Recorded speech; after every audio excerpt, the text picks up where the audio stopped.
Munich, winter, early morning.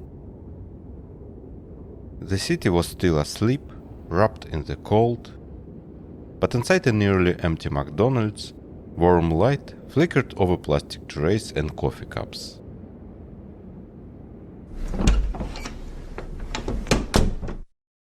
I ordered my breakfast and sat at a table by the window. There were only a handful of people inside. But one table caught my attention. A group of young people. One of them sat at the head of the table, surrounded by a mess of books, notes, and sketches. The others each had just a single sheet of paper and a pen. They weren't just talking.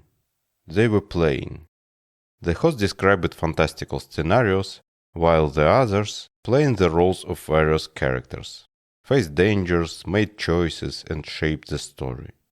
To anyone else, it might have looked like a bunch of friends playing a weird game over breakfast. A week later, on the other side of the world, in Los Angeles, a man in a knight's armor would step onto a grand stage to receive the Game of the Year award. He knows and loves this game, the one played in that McDonald's. And it was because of this game that he won the award. But it was a long and difficult journey to get there. In this episode, we will dive into the history of the studio, which is now associated with top-notch RPG games.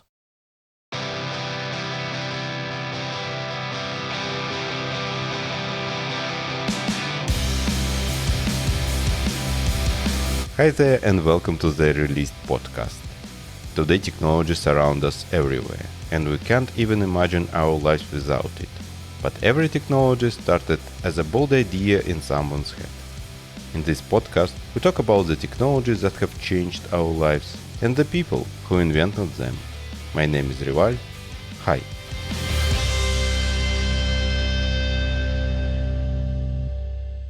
This game is called Dungeons and Dragons. It was created in the 70s, but it seems to have gained popularity again recently. If you've never heard of it or played it, you can now watch it being played on YouTube, as many people stream their sessions. I'm not sure if it is interesting to watch from the outside, but trust me, playing it is incredibly engaging. You get lost in the world, and before you know it, a few hours have passed without you even noticing. Okay, let's break it down. Dungeons & Dragons is a tabletop role-playing game, or RPG. In short, each player creates a character with unique abilities, skills, and a backstory. Then there is the Dungeon Master, or DM, who is the storyteller. The DM sets up the story and challenges for the group.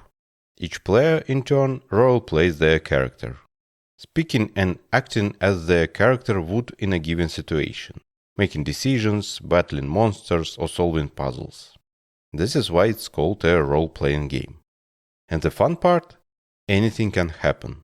The game is only limited by the player's imaginations. In fact, some of the sessions could easily be turned into blockbuster movies or TV shows. The drama can get pretty intense and the plot can take some wild turns. You could say that modern RPG video games grew out of the Dungeons & Dragons. But instead of relying on powerful graphics cards, D&D relies on the player's imaginations. And yeah, no GPU can ever match these graphics.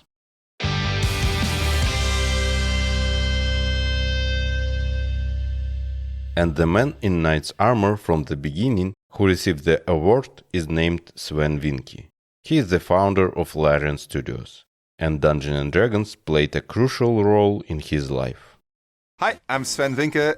Games are special because they offer you a different world, a world in which you can be someone else or yourself, depending on what you are playing, where you get to make your own choices, where you know that at the end of the day, it is all not going to really affect you, and so you can do all kinds of things that you will otherwise not be able to do in life. And sometimes you just need that. Sometimes you just need to be in another world and to be able to enjoy an experience without having to worry about the consequences. And so that is one of the things I I've always appreciated the most about games, the escapism that they offered.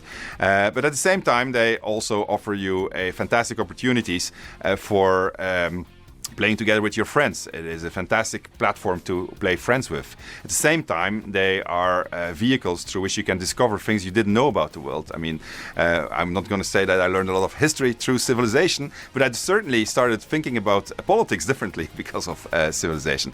So what they do by nature of their interactivity and the fact that they combine so many art forms together is they make you experience things, and they make you experience them as if they were experiences in the real world. And that is really special when it comes to games. Sven's story actually starts in Belgium, where he was born and raised. Like many people we talk about in this season, video games were his passion from a young age. His parents ran a restaurant, and nearby there was an arcade hall. That is where Sven would spend hours getting lost in games. The first game I played, I think it's Pong, but it might also be Space Invaders. When I played those first games, I remember thinking, I want to play more, but my parents didn't agree. I played more because my parents were very busy, and the guy next door owned an arcade hall. I think the game I played the most in my life will have been either World of Warcraft or StarCraft 2. When I started playing World of Warcraft, my wife was pregnant, and so we played through the entire pregnancy with the baby, basically growing up. And then when he was there, he was just sitting on her lap, and we kept on playing, and now he has a really big game addiction problem, which I think we caused. But Dungeons and Dragons stood out for him. And not just D&D, but other role-playing games as well, like the Ultima series. Sven loved the freedom these games offered. One day he got sick and had to stay home for a long time. He was bored, but then he stumbled upon a book on learning basic programming. Sven decided to try making a game. The first game he created was a hunting simulator. His father was a hunter and was often away from home, so Sven decided to make a game for him. After attending university and earning a degree in computer science, Sven decided he wanted to create games. And in 1996, at the age of 24, he founded Larian Studios. Actually, it's a pretty common story. Someone grows up loving games and eventually realizes that they can not only play them, but also create them. Sven dreamed of making a cool role-playing game, but at that time this genre was not very popular. And as you may remember from the previous episode, the first challenge any game creator faces is finding a publisher. Let's briefly go over it again. Why do developers need a publisher? A publisher provides money to develop a game. It goes towards programmers' salaries, renting offices, and buying computers for development. And after the release of the game, the publisher is responsible for advertising the game, releasing physical discs, distributing these discs to various retailers. For that, the publisher takes most of the profits from the sale of the game. And so, they are very interested in making sure that the money they put into development at least comes back, and better yet, makes a profit. That's why publishers can force developers to remove some unusual mechanics, tighten the deadlines, force them to cut some content, and sometimes they refuse to invest in projects that they think are too experimental, untried, and may not bring in money. The new studio, Larian, was looking for a publisher for their upcoming game, but no one seemed interested in RPGs. So, what do you do in this situation? We've seen this before in our season. You can take your game to a conference or an expo and try your luck there. These events usually bring together a large number of publishers and game developers, so there is a good chance you will catch someone's attention. Sven packed up floppy disks with screenshots of their game and headed to the ECTS exhibition, the European counterpart of E3. There, he showed his screenshot to everyone, and one guy from Atari took notice. Eventually, Atari offered them a $50,000 contract to develop an RPG. This was a huge sum for a young studio. The project was supposed to be called Ragnarok and Less and was inspired by Ultima 7. However, shortly after, Atari underwent a management change and decided to stop creating computer games altogether. As a result, they cancelled their contract with Larian. This marked the beginning of a tough period for the studio, as they had no other sources of funding.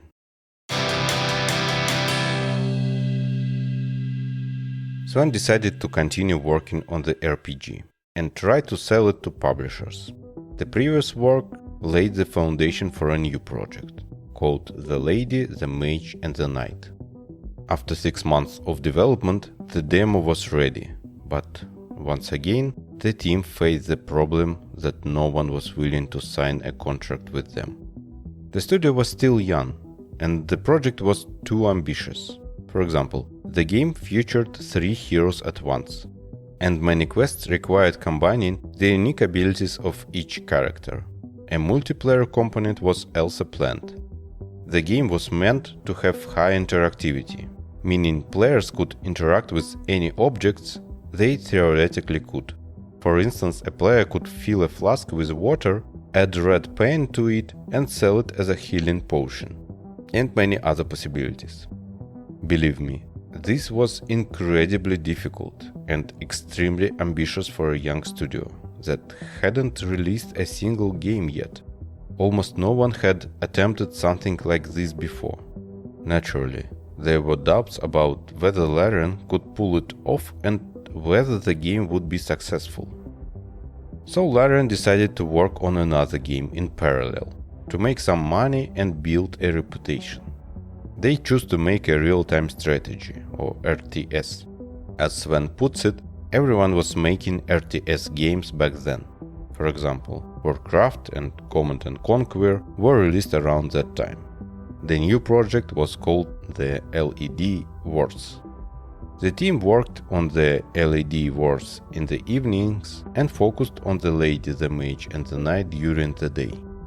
To give you an idea of the studio's situation at the time, here is how Swen remembers their office.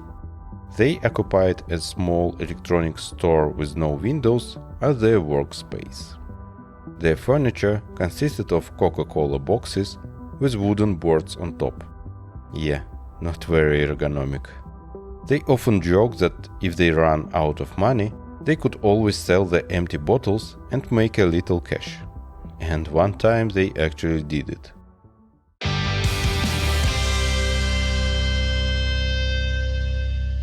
In just 5 months, they managed to finish the LED Wars and even found publishers for both games. The first game was to be released by the American publisher Ionos, while The Lady, the Mage and the Knight was picked up by the German publisher Attic Entertainment.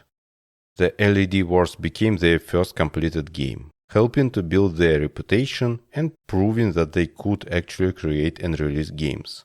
And of course it made them some money. After that they focused on The Lady, the Mage and the Knight. And the game was doing pretty well. But one day Attic Entertainment told them that they had to completely overhaul the game. Remember when I said that publishers sometimes ask for changes based on what they think will sell better? Well, this is exactly one of those cases. The publisher went to E3 and saw a demo of Diablo II, which had much better graphics. On top of that, the publisher wanted to change the setting of the game. Instead of universe Larian had originally envisioned, Attic wanted the game to take place in the Dark Eye universe. Why? Because this was the same universe used in some other PC games that the publisher had already released. In the end, Attic asked Larian to remake almost everything. But then, out of nowhere, it turned out that the publisher had gone bankrupt, and they no longer had the money to fund the game. And of course, this led to major problems for the studio. They couldn't pay their employees, and as Swen says, they were just 1 month away from closing the studio. To make matters worse, they again didn't have a publisher for The Lady, the Mage and the Knight. It was a tough situation. They urgently needed to find money.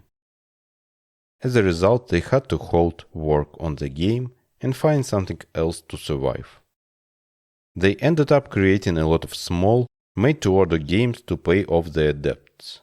They made 20 to 30 of these, including casino games. The choice was simple: either make these games or close the studio.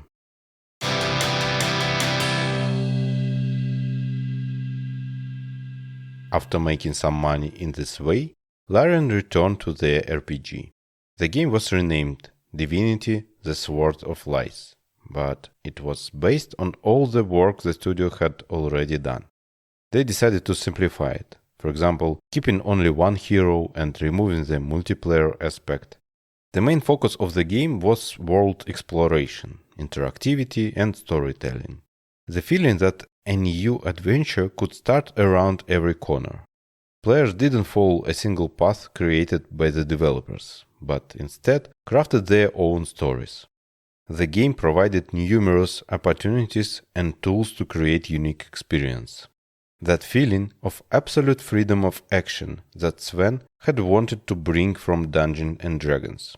And this principle would later be a cornerstone in all Larian games. After some time, they managed to find a new publisher, the German company CDV Software. By the way, this is another example of how publishers influence games. CDV requested that the game's name be changed from Divinity: The Swords of Lies to Divine Divinity, claiming that alliterative titles sell better. Yeah, Divine Divinity. Sounds pretty weird, don't you think? It's no surprise that many people choose indie games over such original ideas from publishers. Long story short, the studio was back on track. The most important thing was that the publisher had come on board, which meant money was now flowing in. They moved into a proper office, paid off all their debts, started paying salaries regularly, and were finally working on the game they had been dreaming of making for so long. The game's development officially began in 1999.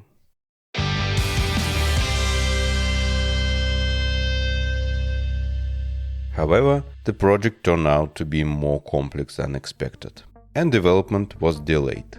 Swen recalls that the game was delayed by at least a year, but it still wasn't ready. There were a lot of bugs. The publisher gradually lost faith in the project, getting tired of investing more and more money and resources into it. Finally, in 2002, the publisher asked Swen to write a letter explaining what still needed to be done in order to release the game. Swen described everything in detail, saying that they needed more time to polish it. But in the end, nothing was done. As Swen puts it, everything he wrote in that letter was used against him. Then, in 2002, without warning the developers, CDV decided to release the game. For Swen, this was a complete surprise, as he was on a press tour at the time. The game was certainly not ready. At the time of its release, it had 7,000 known bugs. The German version was released first, with the English version scheduled to launch in about a month and a half. During that short window, Larian managed to release a patch that fixed many of the issues, so most players saw the game in a much better shape than its original version. It's said that Larian offered to release the same patch for the German language version, but the publisher refused, claiming that their game had no bugs. So if you are from Germany and remember the game being full of bugs, just know that Larian wasn't entirely to blame, at least not completely. Divine Divinity received positive reviews, earned several award nominations, and sold quite well. But despite its success, Larian saw almost no financial return. As Swen puts it, they were so thrilled to sign the contract back in 1999 that they didn't pay attention to the fact that they would receive almost nothing from the game's sales. Unless your game sells millions of copies, a royalty-based contract brings in very little revenue. And once again, Larian found itself on the verge of shutting down. the team had to be reduced from 30 people to just 3. Can you imagine how heartbreaking that must have been? To finally succeeded, to see people enjoying your game, to read glowing reviews and industry praise, only to find yourself on the brink of closure simply because there was no money. It was like starting over from scratch. Swen even considered giving up. He took a 2-week break, traveled to his father's ranch in South Africa, and spent time thinking about what to do next.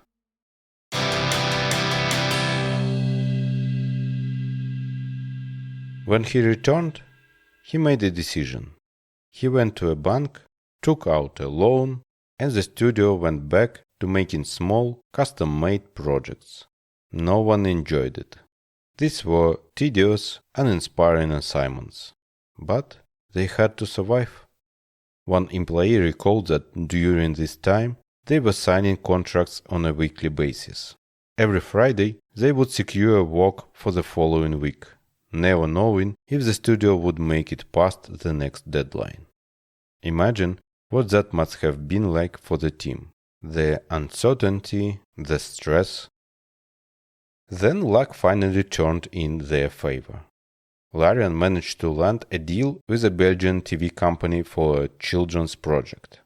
Initially, the company just wanted a website, but the idea evolved into a full-fledged 3D game. In this game, kids could create their own animations, movies, cartoons, and dances, then submit them to the TV company. The best ones were featured on a special television show. It turned out to be a fascinating project. So much so that Larian won several awards for it, and even managed to sell it to other TV companies. And at the same time, the studio began working on its next RPG, Beyond Divinity. This time, Larian's approach to business changed. They didn't stop taking on custom projects, because those were their financial safety net. Instead, they developed games and client projects in parallel. This way, if one project failed, they wouldn't have to lay off employees or shut down the studio. And after all the struggles with publishers, Swen started asking himself a key question. Do we even need a publisher at all? Why not negotiate directly with distributors and release the game independently? That is exactly what they did. Thanks to the success of Divine Divinity, the previous game, there were enough distributors willing to sign deals and pre-purchase Beyond Divinity before it was even made. This gave Larian the funding they needed to develop the game without relying on a publisher.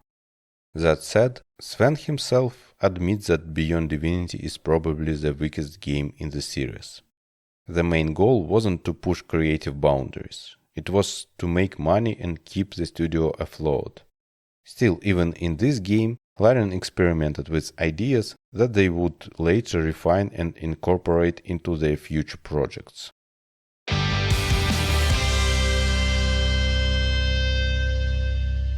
After that, the studio began working on Divinity II, the first fully 3D game.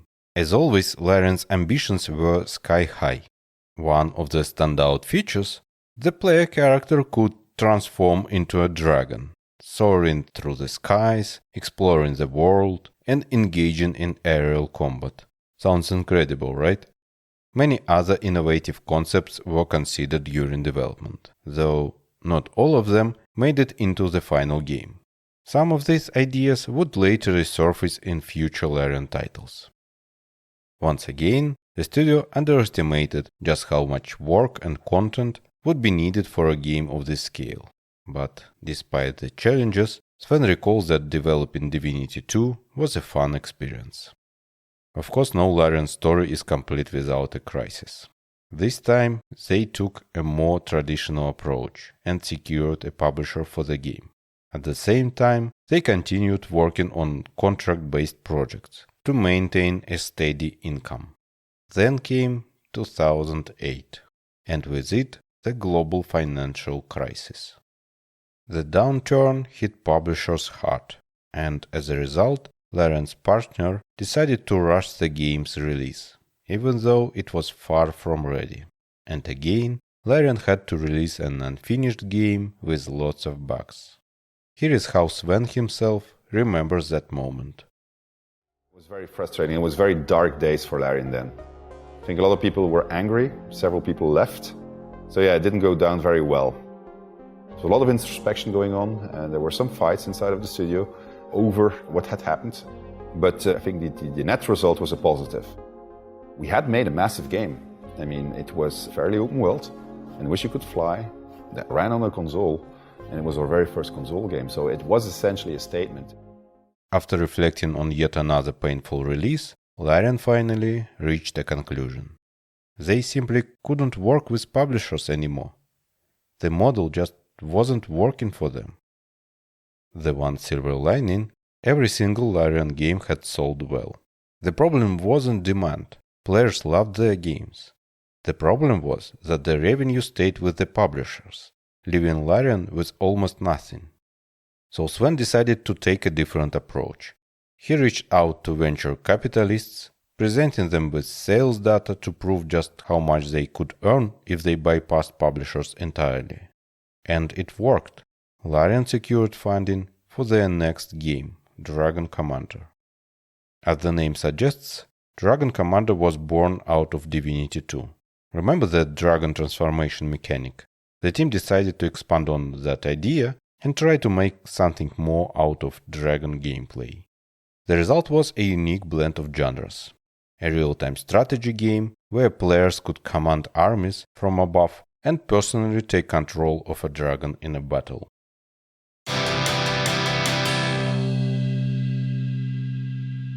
Another project, Eyes of a Child, was developed in parallel. Originally, it was meant to be a simple, low-budget RPG, something Larian wouldn't invest too many resources into, as the studio's main focus at the time was Dragon Commander. Another reason for keeping the game small was that the previous projects had been overly ambitious, often failing to deliver everything as planned or launching with significant bugs. It was supposed to be one of those relaxation projects. But, as sometimes happens, the game started to grow. When Dragon Commander was released, it didn't become profitable. However, with that project behind them, the entire studio could now shift its focus to this small, supposedly non-ambitious RPG. But as it turns out, Larian simply couldn't make a simple RPG. The game went through multiple iterations. It started out modest but gradually became more complex. Even its name changed to Divinity Original Sin. Toward the end of development, the game still needed polishing, and money was running low. That is when Larian launched a Kickstarter campaign, securing almost $950,000 in additional funding. This time it was clear to everyone. They couldn't afford to release an unfinished buggy game.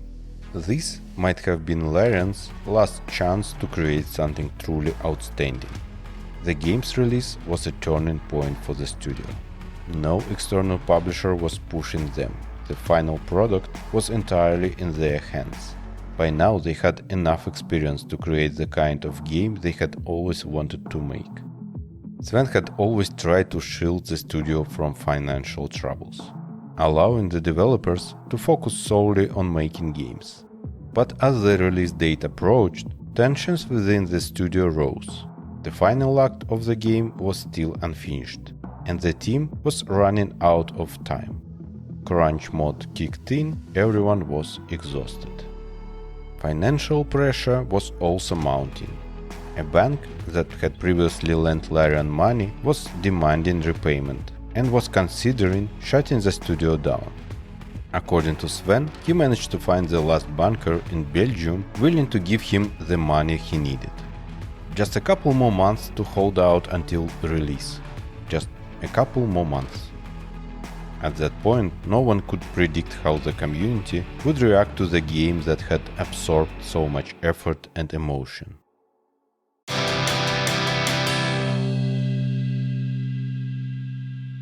Divinity Original Sin was released in 2014, and it was a breakthrough. it became Larian's fastest-selling game, with over 160,000 copies sold in its first week. 160,000 copies in a week. The game received high praise from critics, won multiple awards, and most importantly, for the first time, all the revenue from sales went directly to Larian. This meant they could finally continue doing what they loved. Yes, debts had to be paid, and investors had to be compensated. But now, for the first time, Larian was in full control of its own destiny. I think the highlight of my career so far was most likely the release of Divinity Original Sin 1, which was our first breakthrough hit, because that changed everything for us. Obviously, winning the BAFTAs, winning the Game Awards this entire year has been insane, so there were many highlights. But if I would have to pick one, I would probably pick the release of Divinity Original Sin 1, because it was really like a sense of relief, like finally we managed, after all these years, we managed to break through. We can now start doing the things that we really want to do all this time. So I think that's probably my favorite one. As Swen later pointed out, they owed much of their success to the people who supported them on Kickstarter. It provided the necessary funding. And just as importantly, early access players gave crucial feedback, helping them refine the game. Without the community, Divinity Original Sin might never have turned out as well as it did. After such success, it was clear they had to create a sequel, and it had to be even better, even bigger, offering even more freedom to the players. To achieve this, Larian opened 3 more offices in different countries. Their team grew from 20 or 30 people to 150 in just a few years. But with growth came new challenges. It was one thing to have all employees working in a single office, where everyone could communicate easily. It was entirely different to manage multiple teams across different time zones while maintaining efficiency. And of course there was immense pressure: could they match or surpass the success of the first game? To fund development, Larian launched another Kickstarter campaign. This time they reached their $500,000 goal in under 12 hours, and ultimately raised over $2 million. The game was released in September 2017, but even launch day wasn't without surprises. In their main office in Ghent, Belgium, the electricity went out, preventing them from uploading the final files. In a last-minute scramble, they had to take their computers to another part of the city where power was still available and upload from there. Despite this hiccup, everything else went smoothly. The game was met with overwhelming praise from both critics and players, selling over 700,000 copies in its first month. Many critics called it one of the best RPGs of all time.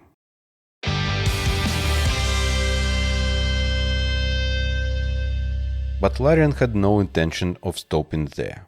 Up next was a project of immense importance, not just for Swen, but for RPG fans worldwide. Remember, at the beginning of this episode I mentioned Dungeons & Dragons, the legendary tabletop RPG where players create characters, develop them, and embark on various adventures. In fact, the entire genre of computer RPGs grew out of this tabletop game. Over the years, Dungeons & Dragons itself has been adapted into video games multiple times. Its world, rich with history, geography, rules, and fantastical creatures, has served as the foundation for countless stories and adventures. One of the most famous and beloved series set in this universe is Baldur's Gate, originally created by BioWare. If you listened to the second episode of this season about CD Projekt Red, you might remember how Baldur's Gate and BioWare influenced the creation of the Witcher series.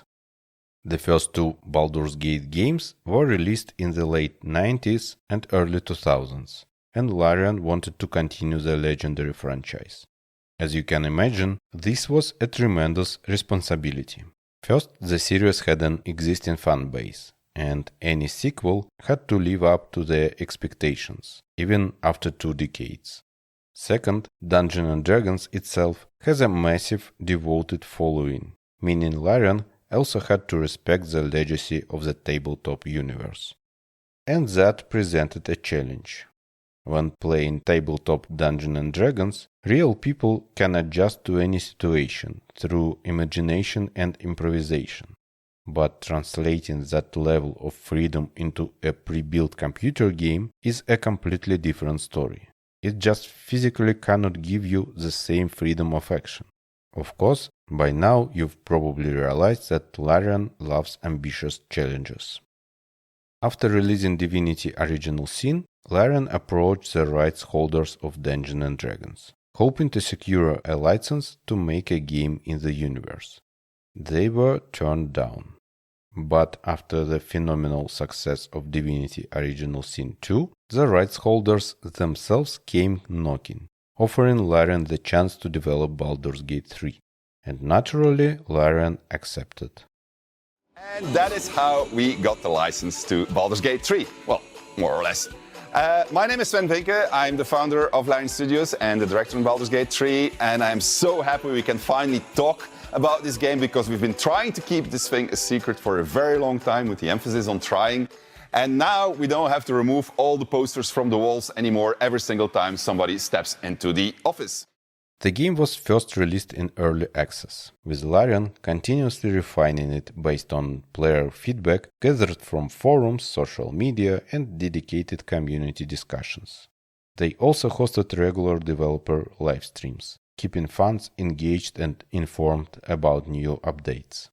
Hello everybody and welcome to Panel from Hell number 4. We're here today to celebrate the 6th update for Baldur's Gate 3, patch 6, which is about to release. As a matter of fact, it's going to be releasing right after this stream if we are successful in the goals that we set for ourselves today. Now, patch 6 is a very large patch. It adds a lot of improvements, a lot of changes to the game, which has now been in early access for a little bit over a year. When Baldur's Gate 3 officially launched in 2023, it surpassed even Original Sin 2 in success. The game won the prestigious Game of the Year award, an award that Swen received while dressed in a knight's armor. Sales exceeded all expectations, with over 2.5 million copies sold during the early access phase alone. And what is next for Larian? On the surface, it would seem logical to release DLC or even a Baldur's Gate 4. But Larian has already made it clear they won't be doing that. They are moving forward, and I personally have great respect for that decision. In an industry where many studios rely on endless sequels, remakes, and DLCs, often struggling to bring fresh ideas to the table, Larian has chosen a different path. Swen has even stated that he has a detailed roadmap for creating the best RPG ever. And step by step, he and the Larian team are working towards that vision.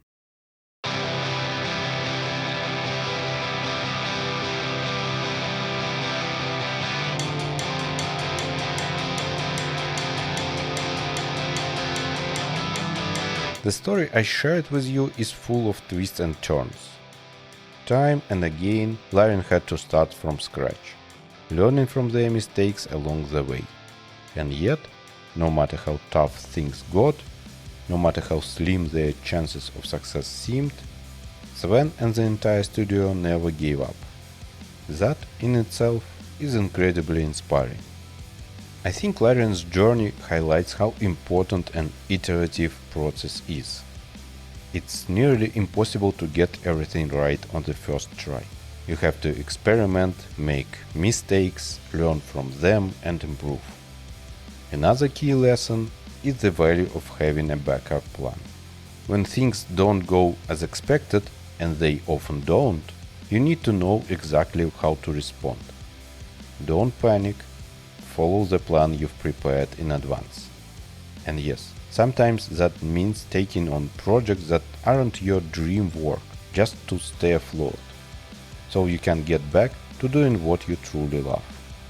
And with that, I would like to leave you with Swen's own recipe for making truly great games.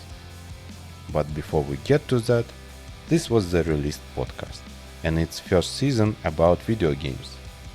Thank you for listening, and see you in the next one.